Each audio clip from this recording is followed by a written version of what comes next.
Hi, and welcome back to the Excel Simulation Showdown, Part 3, Correlating Assumptions. We're here with ModelRisk 4.1 Professional, and we are going to run it through our portfolio allocation model. The first thing we're going to do is look at how the model is built. Our model is based on the idea that we have $250,000 to invest, and we are going to invest it in these four asset classes which generate the following mean returns, which we calculated from this historical set of data, as we can see over here. So we have calculated the volatility and the mean returns. And what we have done essentially is that by fitting, as we've seen in our distribution fitting article, we have fitted distributions to each one of these data sets. With Vose, these happen to be fitting objects, and it was fitted as a normal fit. Below, we have the allocation of the funds that we want to put in to each one of these asset classes, and for the purposes of our exercise, it will be 25% each. So 12.51 times 25% plus gives us a aggregate portfolio return of 7.63%. This added to our initial investment gives us our total portfolio value. Though not necessarily relevant for model risk, but we calculated over here the rank correlation data, and we used this table to do it. The first thing that we need to do is that we need to create a copula, a multivariate copula, which will encapsulate all of these four variables or sets of data at once. It's very important to remember that with ModelRisk, if you desire to do a multivariate fit using a copula, you need to make sure that your data is the same length and it's side by side. So you can't have different columns hanging out elsewhere. Now that we know that we've gotten that out of the way, let's get started. So for the purposes of our exercise, we are going to insert what Vose refers to as U parameters. So a sampling percentile that will be generated by the copula, and that will dictate what value will be generated over here in the distributions. So to do so, we need to go over here and see the various fitting options. If we only had two sets of data, we would use a bivariate fit. We'll just take a quick second and look at the bivariate fit and see that we have 5 different correlation patterns that are available. If we were to do a multivariate fit, we again have these same 5 patterns. I call these patterns because through the algorithm we will find out which one fits best using information criterion. So to do this, we need to select all the patterns because we want to fit, and we'll hit OK. And we're going to select the location of the data. So the data is over here,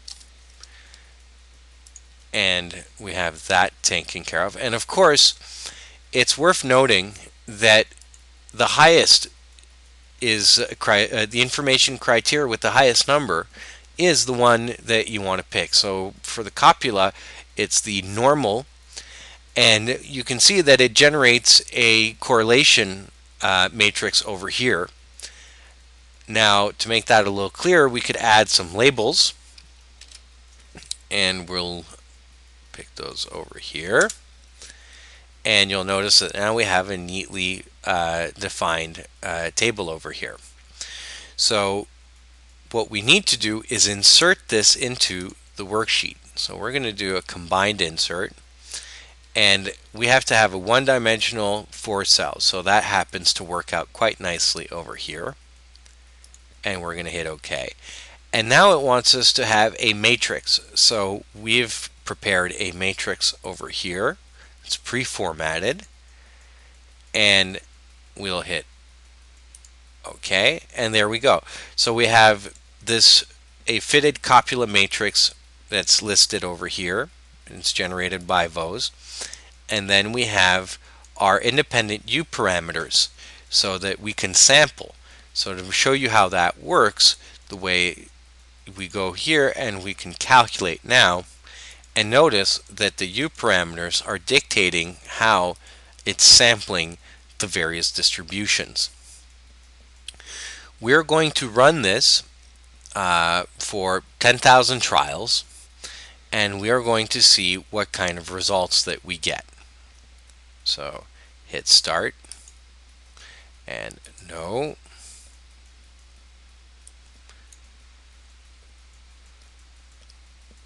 So you'll notice that as the engine picks up speed, the numbers of samples per second is slowly increasing. And by the time that it's going to be at cruising speed, will be probably well into almost in the 300s.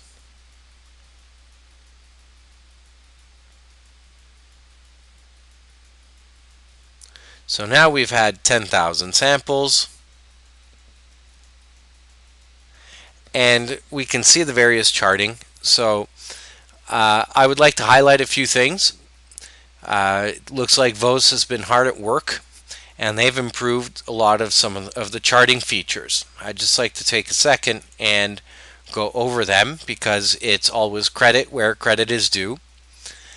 And the first thing is that I would like to mention is the colors. So if we look at the colors, we can easily go over here and pick colors that are more appropriate. If we wanted to use, we picked the background here. So it'll basically, you can recolor almost anything. Here it's a red. I'm going to pick a bright blue, and then I'm going to take, for my cumulative, I'm going to take a bright orange. And now we're using Stephen Few's colors. We could even do this with the sliders. Some of the things that are of worth note, and this has been a really nice boon, is the sensitivity analysis. I want to take a few seconds to look at the sensitivity analysis, because they have a lot of charting capabilities, and it's worth making a note. One of the things that was aggravating is that you couldn't get the values here. You had to kind of pick them out over here. So they've kind of addressed this by enabling us to use these charting features in this table as well. And what you'll notice is that you have the labels. So we're going to just overlay the values on the tornado chart. We have the font. We could even take the font color and make it just, that appears on the other screen, ever so slightly different color. Hit apply, and now we have this really nice chart. And we can hit OK over here, and let's see what, and these settings will apply to all the various charts types that you look at. So contrary to the other tools, this one has 1, 2, 3, 4, 5, 6, 7, and I believe there are 7 different ways that you can visualize the chart. And let's start with the first one. So rank correlation, so this is the one that we all know best. And by using a copula, we see that the high tech is most highly correlated, energy a second, industrial a third, and bonds at 0.054. We have proportional contribution to spread. So if we consider this, these are supposed to add up to 100%. And it's similar to the chart that we looked at with Crystal Ball. We have contribution to variance. We have conditional mean. We have the conditional standard deviation chart. So what's the impact and correlation there? We have conditional coefficient of variation. And lastly, conditional cumulative percentile. To be fair, I have not worked with some of these charts, so I'm not the best position to explain all of them. However, this is the only package I've seen that includes these many ways to look at correlation. Depending on what you do, some of these will be more meaningful to you than others. We could also look at these as being scatter charts, but that we can do in the other packages as well. So if we stay on target and talk and look at the stats here, we'll notice that the mean, and let's maybe consider looking at this. So the mean is about 285,000. We have a minimum of 135,000 and a maximum of 425. We have our percentiles, which are listed over here. And if we wanted, we could filter and do a lot of other nifty things. For the sake of simplicity, I've pulled out these statistics from the running, and I've done so also from Crystal Ball, and I will do the same for the other packages, and we'll be able to kind of compare the results, see if they're all in the same league and so on. So what we have over here is just before we sign off, is that we have a special matrix that was built and fitted with the data in the tables. If the data in the tables did change, so would the copula fit. So it's kind of dynamic.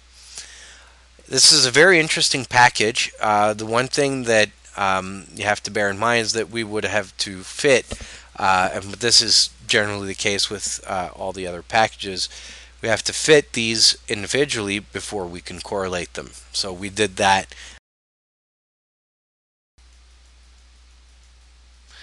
It also occurs to me to mention that to be able to connect a copula, you need to reference it, which we hadn't done. But over here, you would have to see that this cell reference is going over here. It was already referenced in these, so when I pasted it, all of this went through. So you just have to bear in mind that there's a step there. So let's get to work on doing our final assessment. So the first thing is, how many correlation functions? Well, there are several. One of which we didn't cover is that we have the multivariate, the bivariate, and what we didn't mention is we also have the empirical, so we could take the actual data. If you wanted, there is a tool, and it's to come up with a correlation matrix. It will calculate all the values here. The problem is that you can't actually use it because the tool works with copulas and not with Spearman's correlation. So it's used more as a guidance. The other thing that's really nifty is that you do have functions like Vose Spearman and Vose Kendall's toe. So, and you can actually use those and it will calculate the values for you without having to do all those crazy arrays. So, and another thing that's nice is if you actually use these values in formulas, it takes out a lot of the extra modeling. So there are correlation functions. So there are Excel, and then you have the bivariate, so you have about 5 functions over here. Correlation graphs, you have 7. Correlation fitting, yes. Multivariate correlation, yes. And I would add with copula. Correlation interface is UI. And steps to so we're looking at highlighting, fitting the copula. Then we have to apply the matrix as well as, and then we have to go over here. So we're looking at about 7 steps. So that concludes our ModelRisk. If you have any questions, please don't hesitate to give us a call or email me at etorque@technologypartners.com. That's technology partners with a Z. Thanks.